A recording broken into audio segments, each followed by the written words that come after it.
Hey everyone, welcome back to Guide with Samuel. In this quick tutorial, I'll show you how to add product variants on Shopify in 2025, step by step and super easy. Let's dive in. Step 1, from your Shopify admin, go to Products and click on the product you want to edit. If it's a new product, click Add Product. Step 2, scroll down to the Variants section and check the box that says this product has options like size or color. Step 3, enter the option name, for example, size, and list your values like small, medium, large. Step 4, to add more variant types like color or material, click Add Another option. Shopify automatically generates all the possible combinations. Step 5, scroll down to edit each variant's price, SKU, quantity, and images.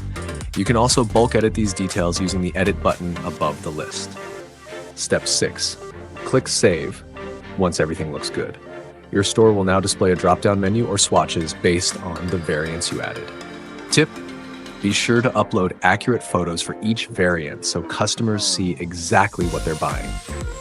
And that's it. You've now added product variants to your Shopify store in 2025. If you found this helpful, give it a like and subscribe to Guide with Samuel for more e-commerce tutorials. Thanks for watching.